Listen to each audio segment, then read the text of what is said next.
Hello, everyone, and welcome to today's webinar.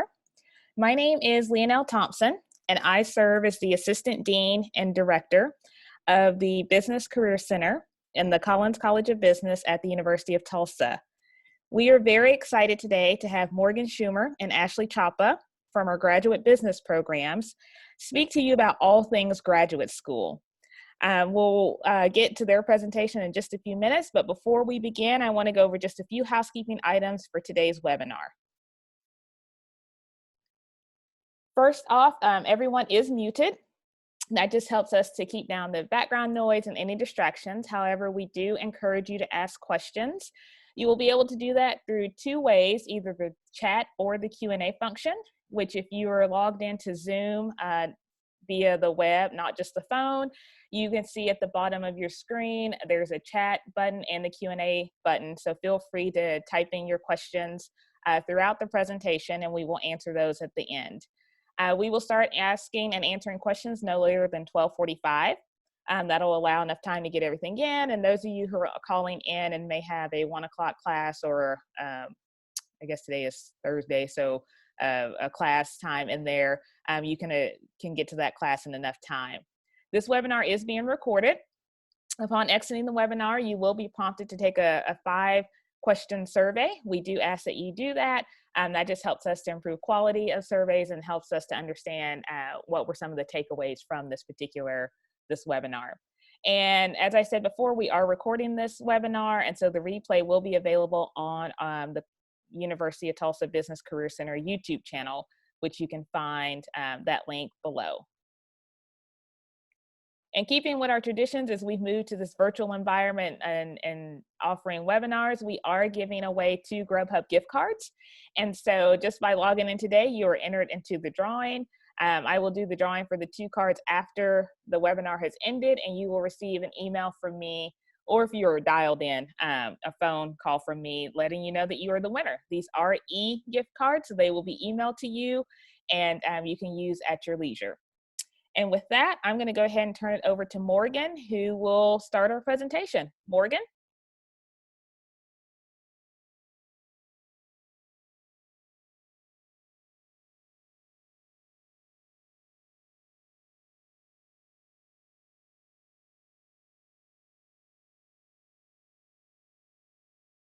Let's see, Morgan, I think you're still muted.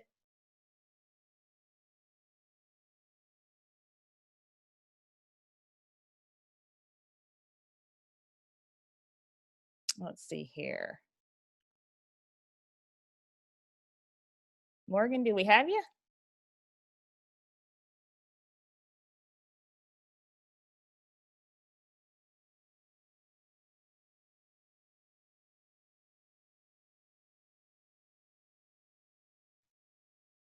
There we go, Morgan. I unmuted you. Sorry about that. That's okay. All righty. Okay, so I'm going to go ahead and go in and share my screen. That way everybody can kind of begin our presentation. Like Leonelle said, I appreciate everybody hopping on and listening. We will have a Q&A section at the end where you can ask, any questions that you have. And of course, you can always shoot me an email or give me a call with questions as well, but we'll just hop right in. So just to start, this presentation will be going over pretty much all graduate information. I am specifically with the business school, but we are merging all together as one here in the next couple of months, hopefully. So if you are here interested in graduate programs that are outside of business, there'll still be some really important information for you as well. And then of course, if you have questions specific to a program that we don't cover, feel free to give me an email and I can always connect you with the people that would be able to answer those questions kind of the best for you. So just to kind of get in and get started, I wanted to kind of introduce our team. So like Leonelle mentioned, it's Ashley Chapa and myself. I am the graduate admissions counselor and my information is listed there as well if you want to get a hold of me. Essentially, I go through the recruiting process with students. You'll see me at career fairs. You'll see me around Collins College of Business if you're ever walking around. I'm always there. So you essentially, I work with students to kind of go through the very beginning steps. So talking to you through what your future's going to look like, what programs you're in now as an undergraduate, or if you're working currently, you know, kind of what you want to do as far as you move forward into further education, how to kind of push your career further, or, you know, next steps in your academic career as well. Essentially, you'll go through the admission process with me as well. And then that's where Ashley kind of comes in. She becomes your liaison, if you will, to our department. So she works with students through the enrollment process, with scholarship type information, and then pretty much through the rest of your program. So obviously you can come to either of us with questions from the start, but that's kind of where we both are coming into play. So if you are ever curious about who you need to talk to, that's kind of what we both do. And her information is listed here as well. So definitely feel free to give either of us, you know, a call or shoot us an email if you have questions outside of this. Just to kind of begin, we wanted to talk to students. I know right now with all of the COVID stuff, a lot of students are in a weird limbo as to what they're going to do, if they're going to continue through with school, if they're, you know, working, if you can even find a job, things like that. So we kind of wanted to get it across to students, why is a good time to go back to school now, especially to graduate school. One of the big reasons for us here at TU that we are encouraging students to really go back now is that we are offering more GMAT waivers than ever before. So GMAT waivers are something that a lot of students inquire about. The GMAT GRE exams, most students will take one or the other. It's simply an entrance exam. So you think about taking the SAT or an ACT to get into your undergrad, you take a GMAT or the GRE to get into graduate school. And a lot of students, you know, have kind of inquired, like I said, on how to waive this exam, whether they don't have time because they're working or they're a full-time undergrad student, or simply just because, you know, it's a long process to register or pay for the exam and then take the exam. But we're offering more waivers than ever, trying to be accommodating to students that do have, you know, busy school schedules and work schedules and things like that. And we'll get into that a little bit more, but that's a really good reason to kind of consider going back to school. Another is really with recession type stuff kind of in the midst. Obviously, we don't know what our economy is going to look like moving forward, but from what some people say, you know, we are sort of heading towards that recession type, you know, future. So we kind of want students to look into graduate school to beat the rush. So based on history and what's happened, especially with the 2008 recession, what we saw was that students went back to school, mostly because you have a big group of people that are laid off. They use up those unemployment benefits, usually 6 months or so, and then aren't able to solidify a job after that 6 months. So then they enroll and go back to graduate school. So this usually happens about 18 months post-recession, at least from what our last one looks like. So beating the rush, starting your program now, you could obviously be done with your program, you know, in the next 18 months, which would kind of give you a head start to some of those people that, you know, might end up facing that position here in a couple of months, if not a year. And obviously, hopefully that doesn't happen. But if you are in that place where you can go back to school now, you were maybe already considering it, or maybe you weren't considering it, that's kind of a good reason to consider really going back. Additionally, there's some information here about, you know, federal policy encouraging students to go back to school during the last recession. So obviously there was some Pell Grants, which those are mostly for undergraduate students, but it just kind of is talking about how, you know, the federal government does encourage going back to school during times like this, and kind of some information about what happened the last time we were kind of in something similar. Obviously, we're in a pandemic, so it's a little bit different than it was before, but just kind of some reasons if you were in between, whether you were going to go back, why it might be a good time to just go ahead and bite the bullet and start back to school now. Next is going to be a little bit more about our GMAT and GRE waivers. So one, I just want to clarify the difference between the two. So the GMAT waiver is specific to business students. Anyone can take it, but most business schools, that is what we look for, is a GMAT exam, mostly because it's kind of created in the language that business students are used to. The GRE is a little bit different. They're both weighted equally, so either exam is totally fine for us. However, if you're interested in doing a non-business degree program as a graduate student, you will want to take the GRE. So we accept both, but if you're doing a non-business program, you'll want to only take the GRE. That is what is accepted. So if you're doing a master's in engineering, master's in psychology, things like that, you'll want to take the GRE. So again, if you kind of want to read up on what the difference is between the two, if you are looking into a business program, You are welcome to take either, but just make sure that before you apply to your program, you know which exams are specifically required for you. Now, as far as our waivers go for business programs, now these waivers are specific to business. So if you are interested, like I said, in a non-business program, this will be where you want to contact us directly and kind of talk to us about your program and let us know, hey, I'm looking for a GRE waiver for a master's in engineering, so we can give you more information if there is waivers available. But for business programs, all of our programs are offering a waiver if you graduated from an AACSB accredited institution with a 3.5 or higher GPA. So most of your big name colleges that you hear a lot about, most state schools, things like that, are AACSB accredited. There is a full list online. You can go into Google search and find out if your undergraduate degree institution was accredited or not. And of course, you can always ask me, and I'd be happy to help find that information from you as well. So if you had a 3.5 or higher, that's automatically waived for you. This is an optional waiver, so obviously some students do like to take the exam. If you score really high or have a really good score, things like that, you can occasionally kind of help towards your scholarship, bump yourself up a little bit in our kind of matrix of how we give out scholarships, and that can help you to secure a little bit higher funds. But it is not required, meaning that we are offering a good amount of scholarship to our students who are already having that waived. That's not to say that you can't improve yourself, but we didn't want it to hurt you necessarily. We just wanted it to be able to help you. Moving forward, our MBA and MAC programs are also offering an additional waiver if you have 3+ years of work experience. So if you're going into a MAC program or any of our MBA programs, you can get either of these waivers. So the 3.5 or higher GPA, as well as a 3+ year work experience waiver. So if you have either of those, or you think that you're going to be able to obtain one of these, you can always send me an email. I'll either kind of go through your transcripts or your resume to determine this. And then one other thing to mention about the professional work experience, this is a 3 years timeline from when you start your program. So if you're at a 2.5 year mark right now, but you don't start until maybe next spring or next fall, and you're going to hit that 3-year mark upon beginning your program, that is kind of how that works. So don't get too flustered if you're kind of right underneath that 3-year window. We can probably work that out with you.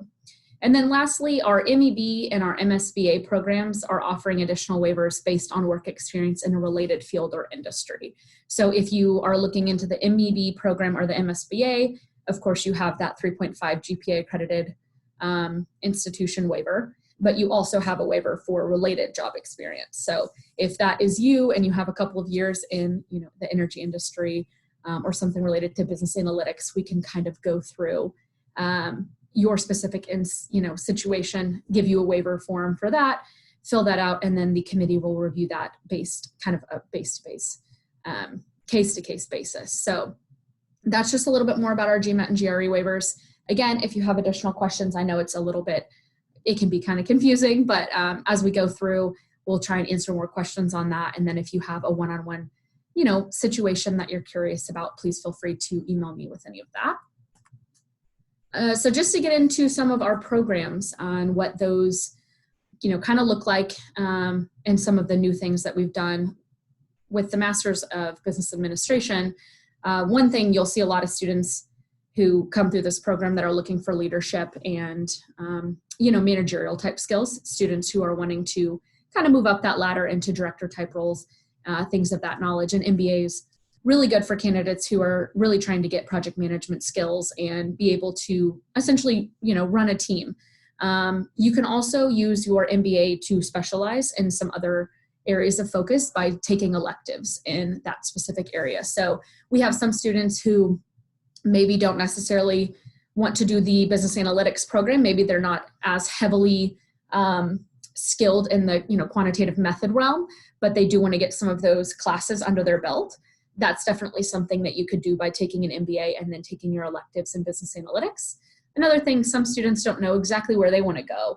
And that's a really good way to use your electives to kind of maybe take an energy course, maybe take a health course, and see what kind of field you're wanting to move into in the future.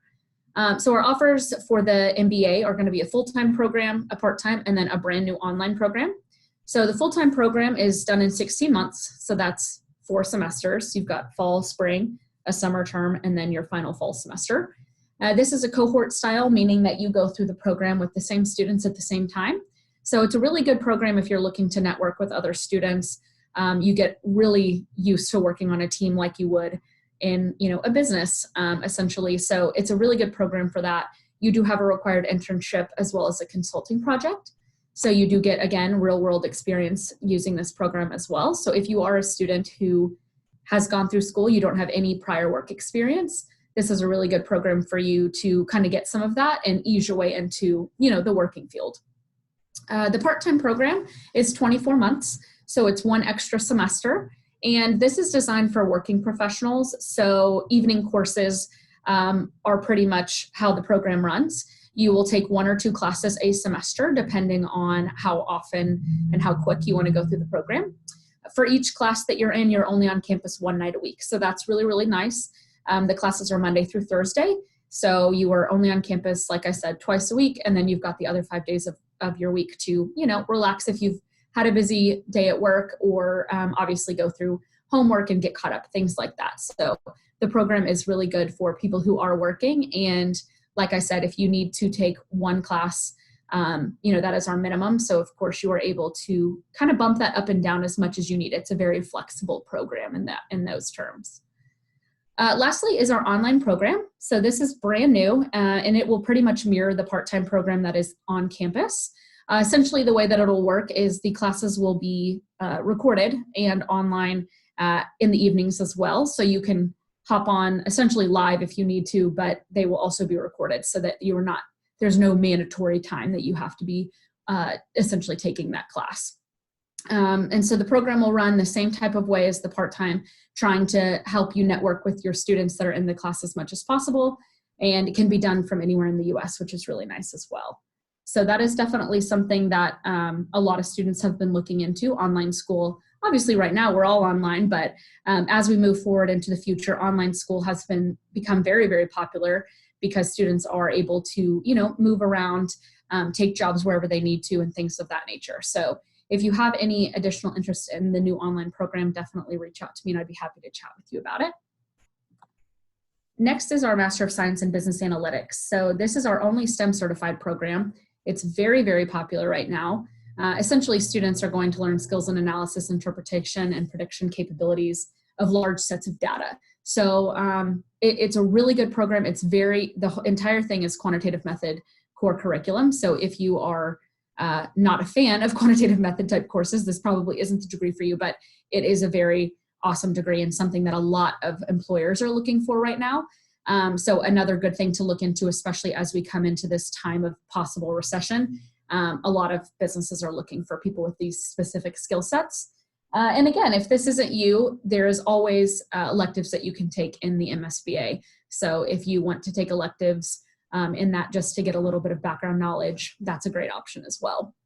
The cohorts form each fall. So if you are interested in this program, definitely get in now. The next program won't be until next fall. So you'll want to begin looking into that here shortly. It's 30 degree hours, and we have both a full-time and a part-time. So similar to the MBA, the full-time is 16 months, which is 4 semesters, including a summer. And then your part-time is going to be 24 months. So again, that's designed for working professionals and available in the evening. So definitely don't hesitate if you are, currently working and are interested in this program. Okay, I'm not sure why some of mine, let's see here, aren't wanting to show.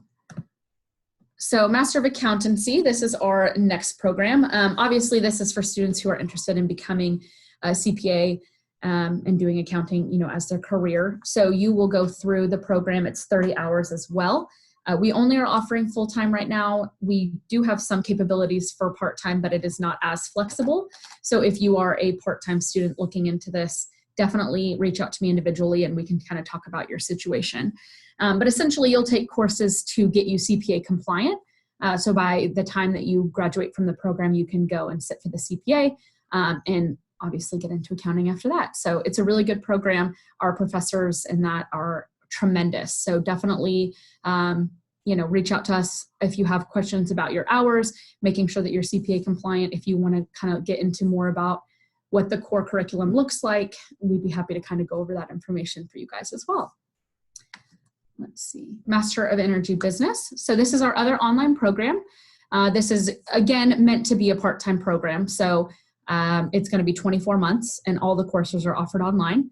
Very similar to the online MBA, this program is going to be one of those that is able for you to get on anytime. So we don't like our online programs to be something that, you just hop on and do as much work as you can and then hop off. We want the students to have a set schedule, but we don't make it to where you're having to be online at certain times, just because we know some students are, all over. So we actually have students, we have one currently in Saudi Arabia that's in the MEB program. So, his time is very different than ours. So it's nice that he can hop on and take classes when he's not only, not at work, but when it's his evening instead of ours.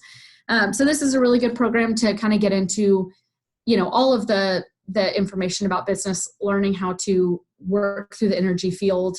It's very oil and gas heavy. So definitely for those students who are interested in oil and gas.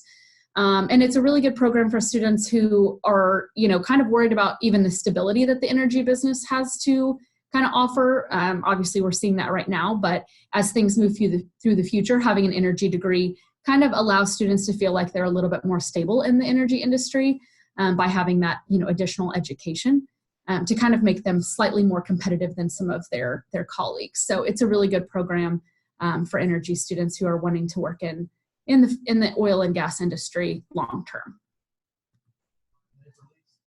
Okay, next is going to be going over funding opportunities. So we have a couple of different options for funding. The first is merit-based scholarships, and I'll go into all of these in a lot more depth. But merit-based scholarships is essentially scholastic and academic scholarships, need-based scholarships, graduate assistantships, and then external financial aid. So as of now, 3 in 5 of our students that are in the Collins College of Business are receiving some type of funding. You can see from this little chart here that kind of the percentages of each student getting what. So a large portion of those 3 in 5 students are getting 50% tuition and above.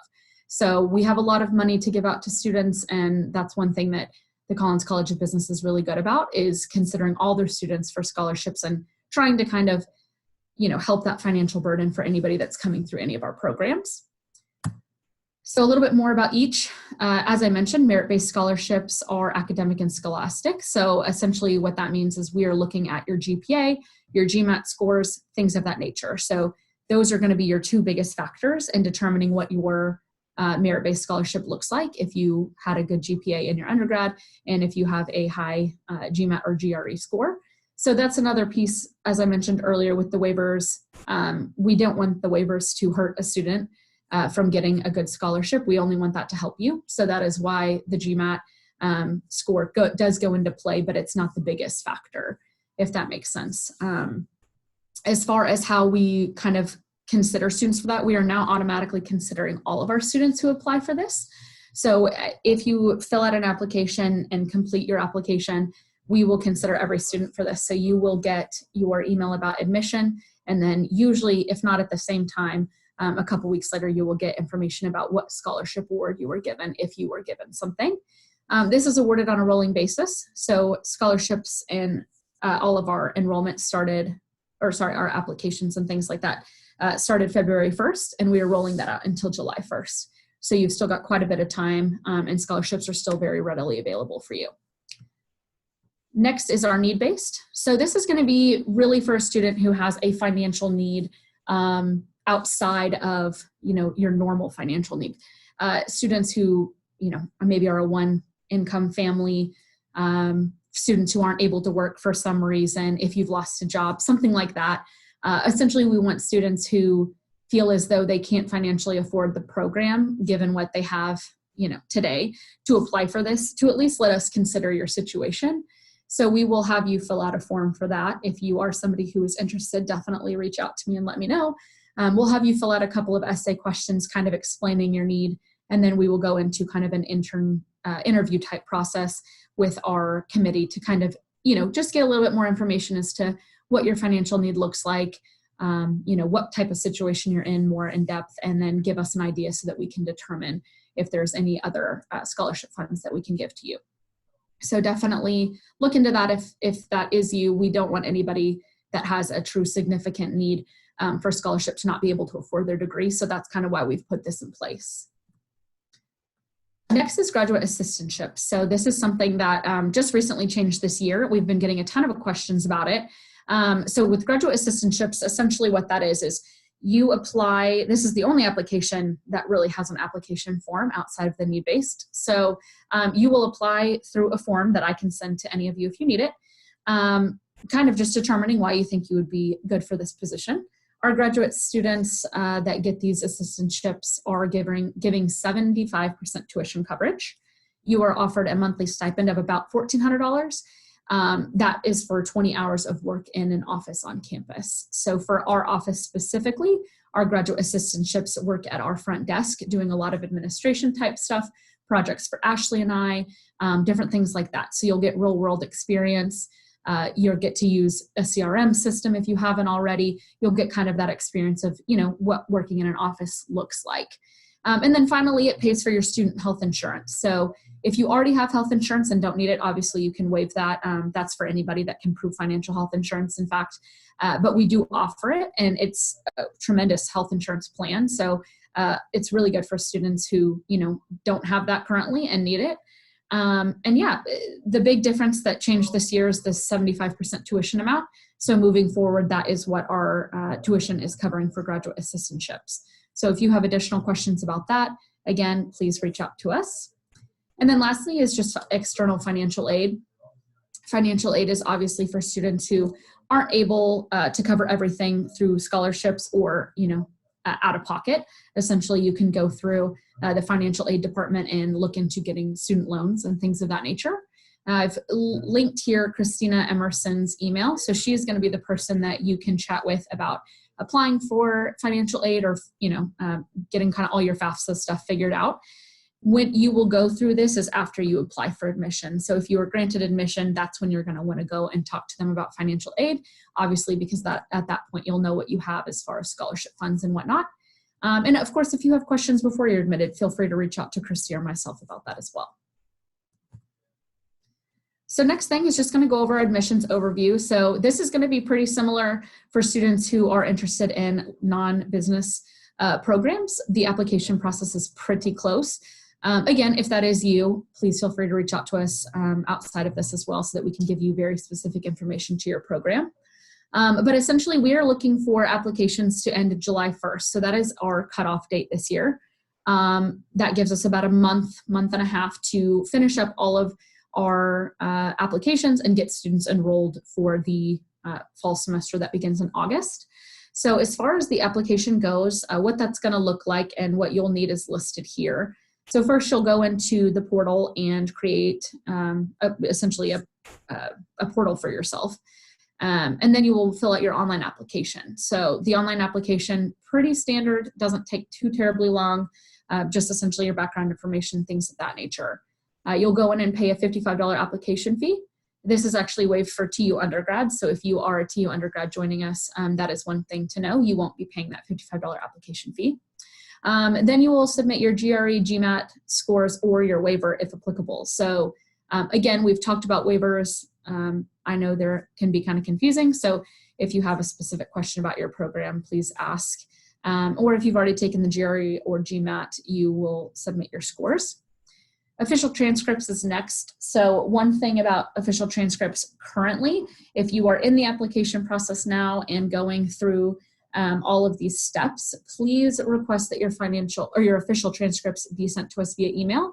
Obviously, we will get them if they are mailed to the office, but we aren't able to get them as of now. So we are trying to get as many official transcripts emailed to us instead. Your university, most of them are all doing electronic copies. So if you could request that instead. Obviously, if you've already paid for official transcripts to be sent, please don't double pay. We can take your unofficial transcripts for the review process. So don't freak out if your transcripts were mailed. You can send us unofficial copies via email. You can send them directly to me, to the graduate business email as well. And we can make sure that those get added to your application and use those for review. Essentially, we won't need your official copies until let's see, your enrollment period. So once you're admitted, we will then need those copies before we enroll you. So obviously we can talk about that more closer to summer when we figure out if we'll be back in the office and things of that nature. Next is going to be your resume. So just an updated resume. This again is very important if you're applying for a GMAT waiver that your resume is up to date. That way we can really get an idea of what your work experience looks like. And then 2 letters of recommendation. So this can be anybody, no friends or family. We really want that to be academic or professional work related references.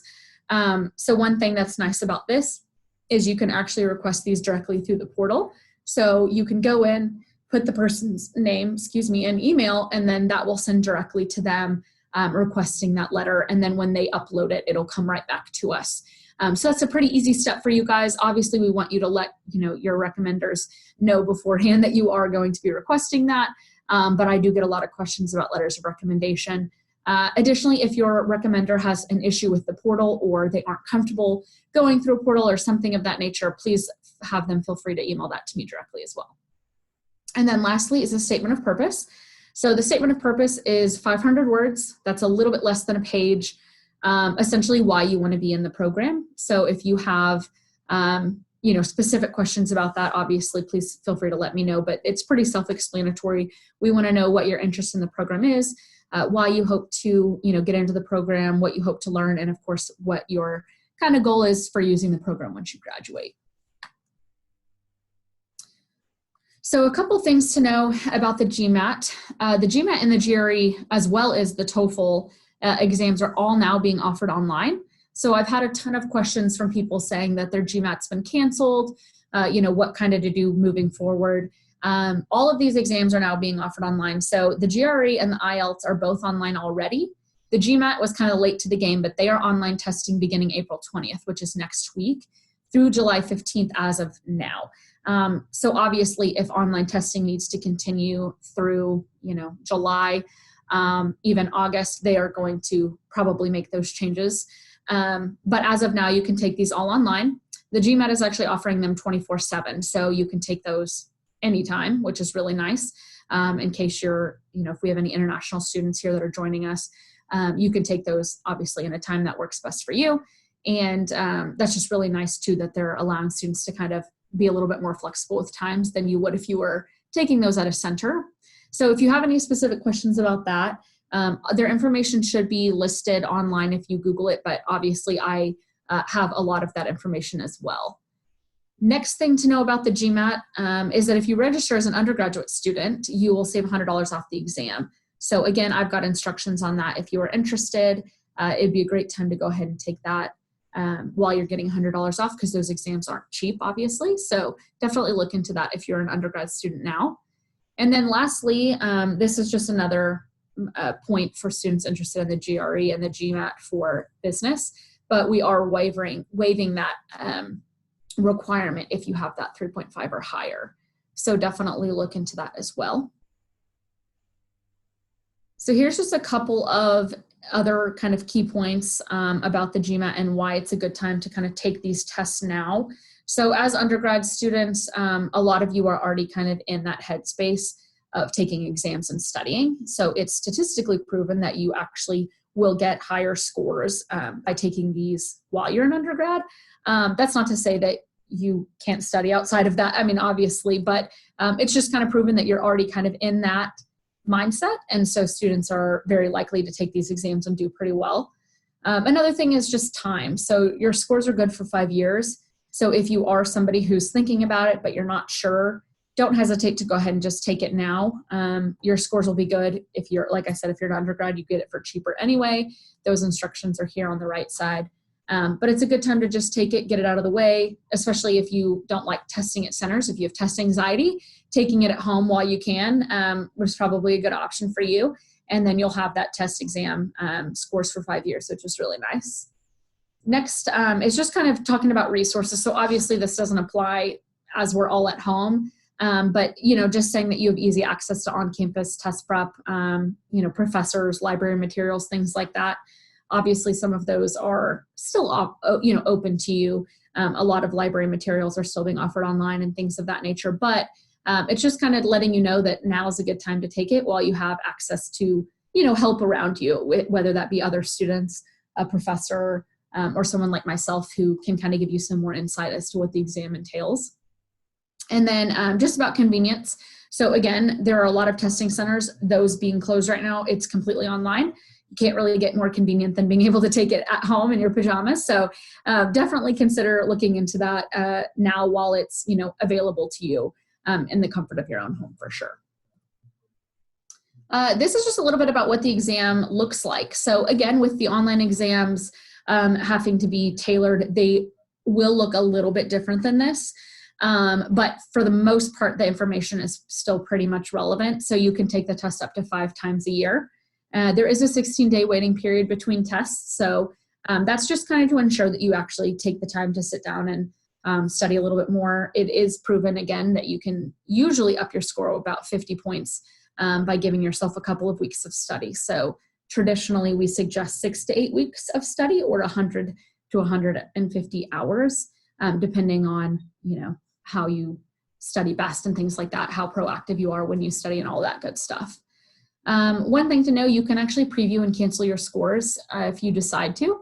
We don't recommend this. We take all scores. So if you retake it, if your first one you just completely bombed, but you know that you're going to be taking it again, we obviously look at your highest score. So, again, it doesn't really matter either way, but some students do, you had a bad day and they don't want their scores to get out. We don't want that to keep you from taking your exam as scheduled. So just know that you can cancel those scores.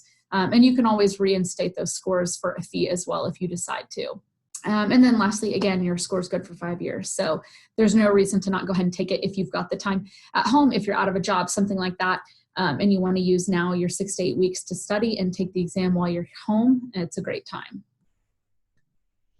And this is the piece that's a little bit different. So really what the exam entails, for the online program, you're not going to have the analytical writing or the integrated reasoning section.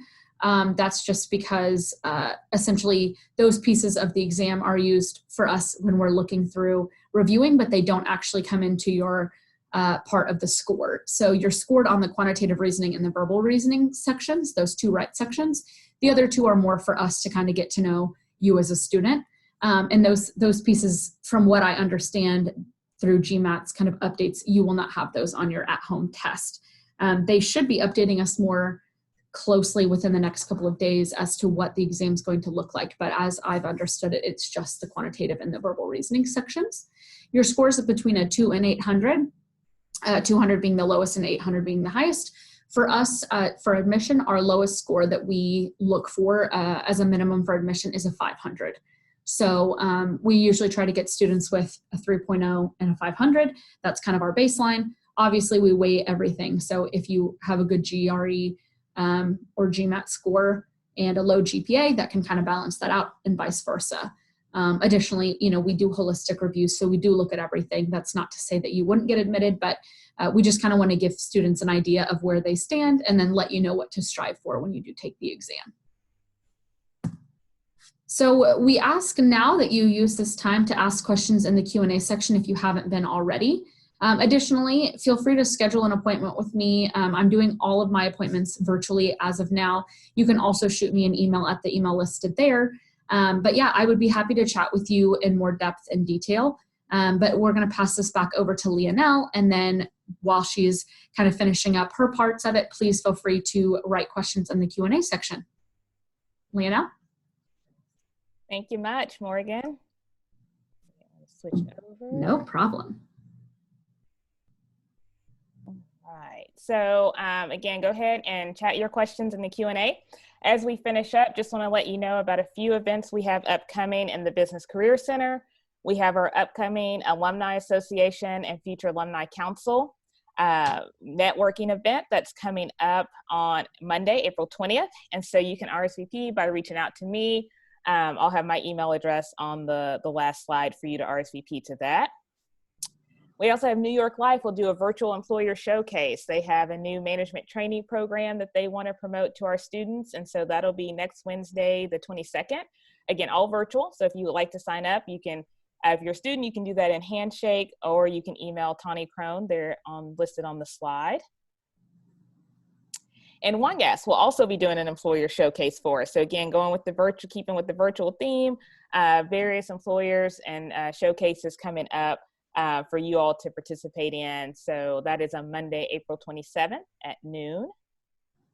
We have our 5th annual diversity and inclusion workshop focused on diversity and inclusion during this COVID crisis.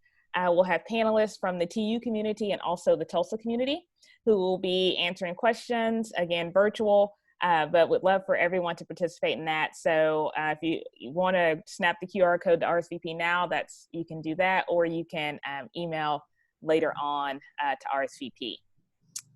And so with that, we do have quite a few questions. So I'm going to pull those up so we can see. So let me make sure all participants are unmuted so we can ask those. So first off, I would like to hear more about the GMAT GRE minimum score requirements, which is considered good for a scholarship. Okay, great. Yeah, that's an awesome question. So like I mentioned, the 500 score is kind of meant to be our baseline. So we look at scores as being high from around 600 to 650. That's pretty normal for a high score. Obviously, anything over 650 is usually a pretty good score. Anything above that is great. So, you know, that definitely helps. But we usually consider students between a 500 and a 600 as being pretty, you know, average, I guess you would say. And then anything up from that 600 is usually when you start to see additional points given to you for scholarships. But 500 is really going to be our baseline. So that's what we're looking for as far as minimum scores go. Thank you. How should we go about getting letters of recommendation during this time? Yeah, that's a great question too. So obviously we actually have had quite a few students reach out to us saying their recommenders aren't available or aren't getting back to them, which is actually funny because I feel like most people have more time now than ever before. But really with recommenders, if you can have those virtual conversations, most of your advisors, professors, if you are working, you know, if you're not furloughed and things like that, you should have a person available to you virtually. So whether that be a phone call or shooting them an email and asking them in that way that, you know, if they could write those letters for you. If for some reason they aren't able to, for whatever reason, you're welcome to get different recommenders. So I've had some students that have sent out their emails to the portal and then those recommenders aren't able to. So you can always then reach out to new recommenders and have them send me their recommendations, you know, straight to my email if you need to. But really, we haven't seen a huge issue with people not being able to get into the portal and submit those the way that we normally do. Excellent. Do you all expect classes to resume in person in the fall?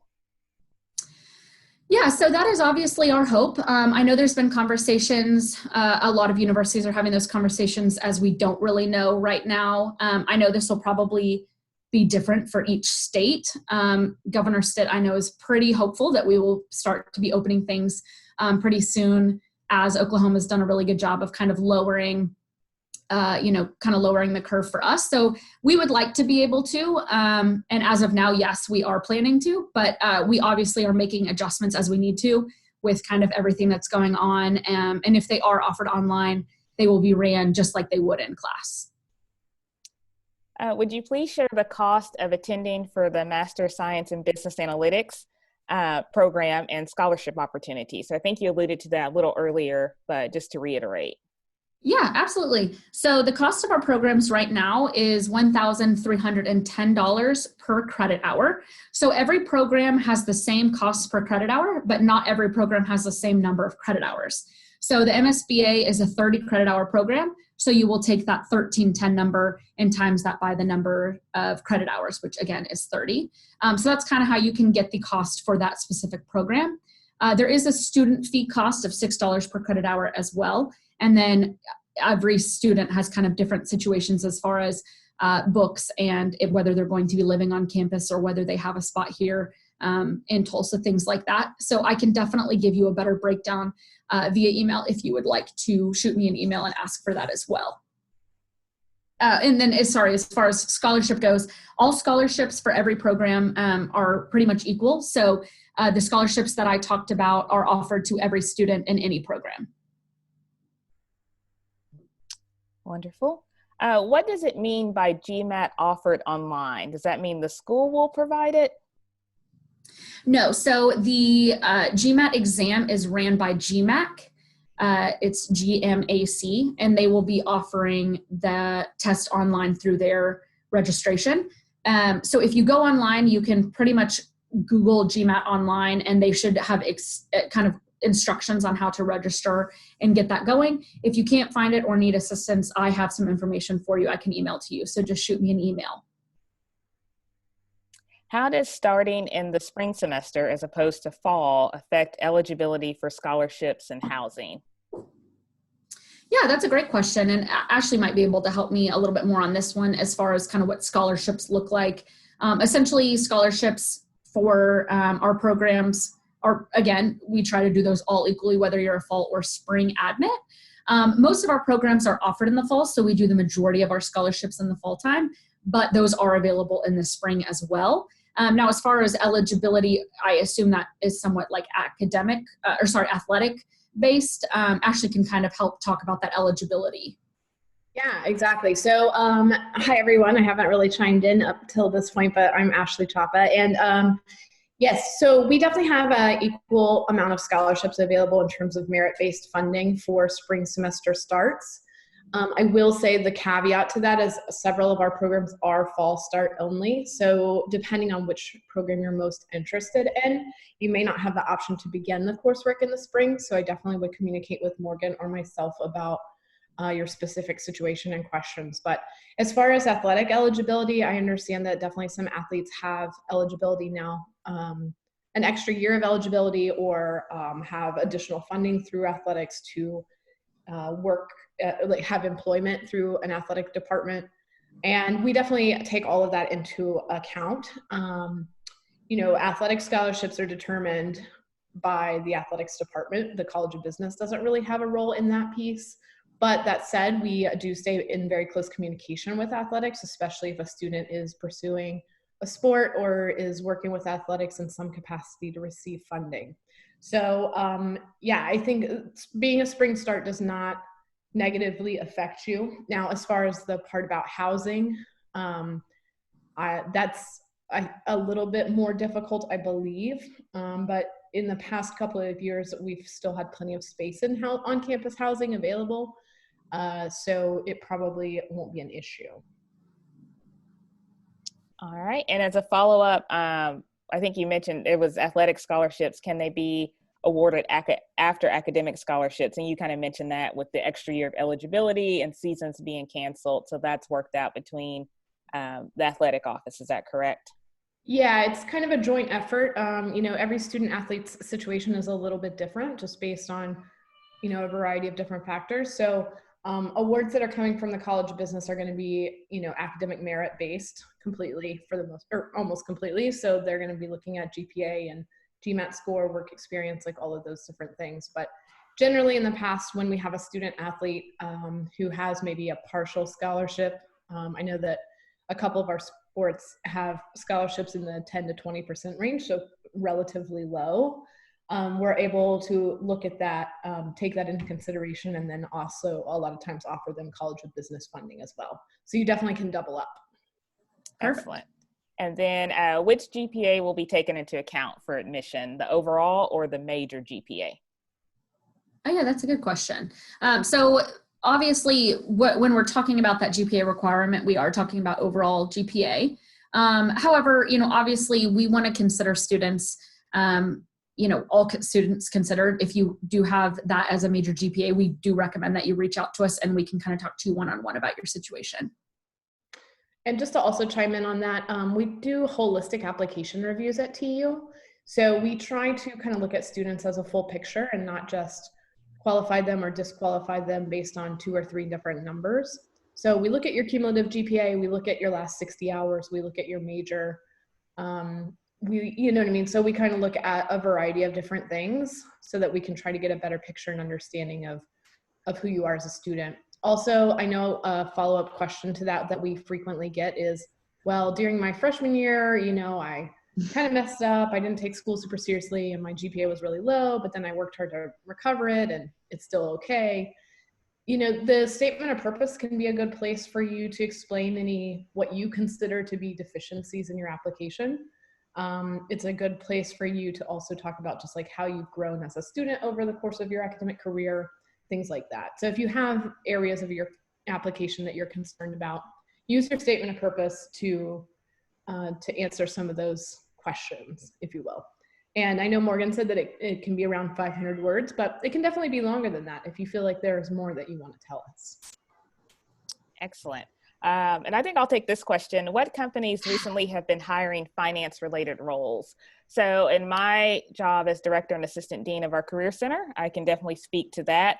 So we've had our graduates from our graduate business programs go to Goldman Sachs, BOK Financial, the Federal Reserve, the Office of the Comptroller of Currency. So we have a student there a graduate who is now in Boston, and JP Morgan. So pretty much sky's the limit. We work with you in the Career Center to help you fulfill those needs, those goals, and reach out to companies on your behalf. So quite a few that have hired finance-related roles.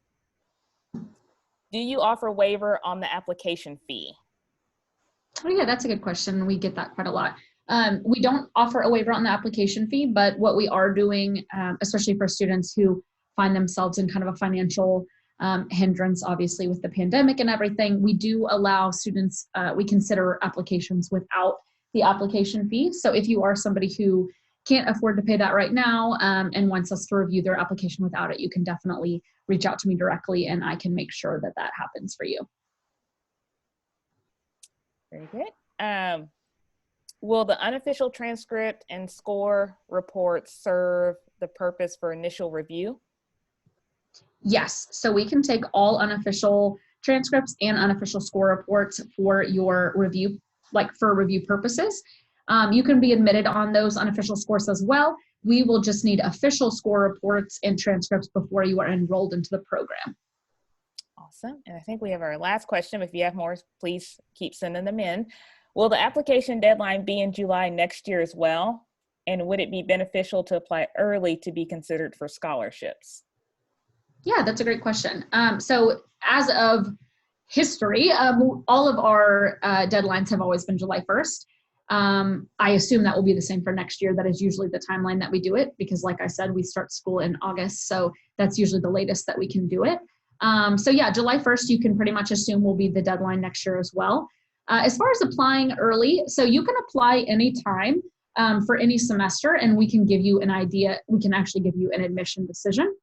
But in terms of scholarships, we don't begin scholarships until usually, depending on which timeline you're looking for, but for fall admission, we don't begin looking at scholarships until February 1st of the earlier of that year. So if you're interested in fall 2020, we began February 1st of 2020 looking at scholarships. So if you're looking at fall 2021, then we will begin looking at scholarships next year, February 1st of 2021.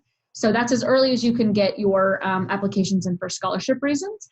But if you are already, interested and you want to get your scholarship out of the way, your admission out of the way, find out if you are admitted, things like that. We do have students that will apply for, fall 2021 early, and then they'll find out usually their admission decision within a couple of weeks. And then they just have to wait until, obviously, it's time for them to find out about scholarships. Now, if you're looking for the spring semester, our spring semester deadline is November 1st of 2020 for spring 2021. So the deadline for scholarships, the early deadline is October 1st of 2020. Awesome. Morgan, I just want to jump in to add on a little bit on that question. So while you could start your application for fall 21 right now, remember that if you're a current undergrad, that you're still going to have, about a year's worth of classes or coursework to add to your resume or add to your transcript. So while fall 21 applications might be appropriate for like a working professional student, for a current undergrad, it probably is to your benefit to at least wait until you have the fall 2020 semester and grades kind of under your belt, because part of our review process does also consider, we look at your transcripts in terms of what classes you've taken and whatnot, and making sure that you've met like certain prerequisites and things of that nature. So it definitely makes sense to start having the conversation with Morgan or I now about fall 21 applications.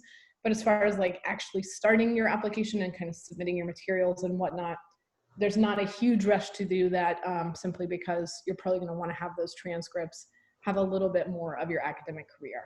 However, that said, if you have time to study for and take the GMAT now, certainly now is a good time. As Morgan mentioned earlier, your scores are good for 5 years. So wherever you are in the process, if you're thinking about grad school within the next 5 years, even as a plan B or a backup for after graduation, whatever it may be, taking the GMAT is definitely still worth your time to get that out of the way.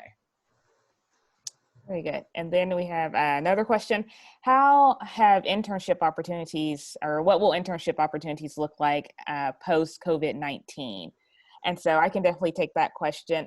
They will look different. We're seeing that now as the whole world is in this pandemic. As far as internship opportunities, what existed before may not, but there are some industries that are thriving, that are still seeking interns. They're gonna probably more than likely be more remote, more work from home, especially as we get through this next bit of pandemic. But industries like manufacturing, healthcare, technology, e-commerce that never really slowed down as we're in this pandemic and actually revved up, we're going to continue to see that occur. And we're also going to see it come back. With anything, industries bounce back and new industries will come out of it. So again, my office is committed to helping students to find those internship opportunities, to work with employers. The great thing is, you're not just now limited to the Tulsa area. You never really were before, but now with so many remote opportunities, so many work from home opportunities, so many ways to really show skill sets as we move to this online environment, using the experience that you have to really get those internships under your belt. So the opportunities will be there. The way we go about them may be differently. I think there'll be more post pandemic. Like I say, some companies have had to cancel for the most upcoming summer, but they will be there. And so, like I say, I work with a lot of companies and employers to make sure students find those opportunities.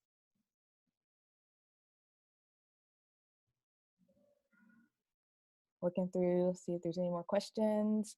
Oh, yep, here's one. What if we are interested in an internship outside of Tulsa? Yep, we can help you do that.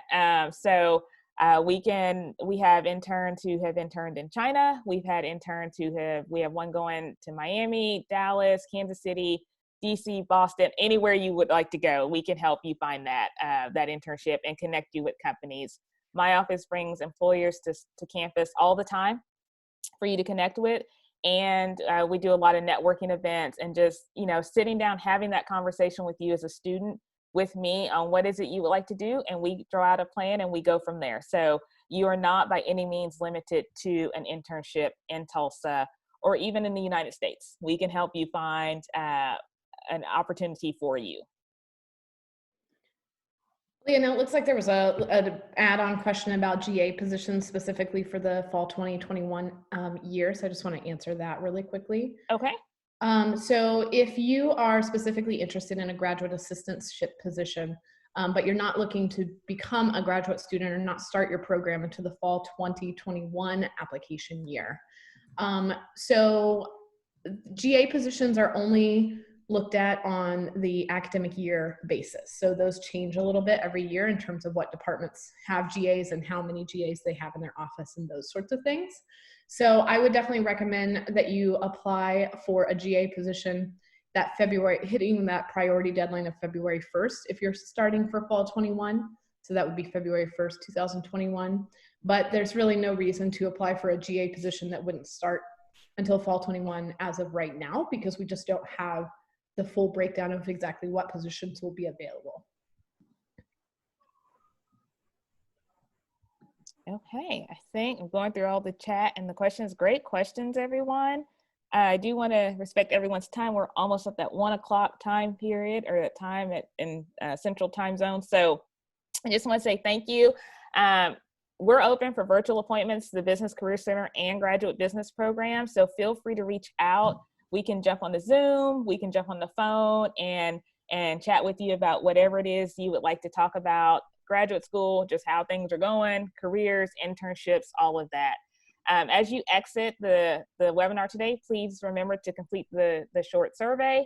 I'll send out the link once I post it on the YouTube channel for everyone to see. And just as a reminder, we have the gift card giveaway. So if you are a winner, you will receive an email from me.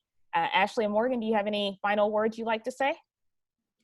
No, that was all I had. Oh, sorry. Go ahead, Ashley. No, you're fine. You're fine. I just wanted to say thank you so much to everyone who was able to attend. I hope that you guys got a lot out of the content that we shared today. Morgan did a great job presenting everything, but we are a very open door, even though we physically can't open our doors right now. We're very available virtually through phone or email or Skype or chat of any kind. So please reach out to us if you have any other questions, or if you're just kind of wanting to have a chat to think through your specific options, and we're happy to have those conversations with you. Yes, thanks everybody for joining us. I appreciate it. All right, thank you so much. And everyone, please stay healthy, stay safe. Awesome. Thanks, Leonelle. We appreciate you. Yeah, thank you.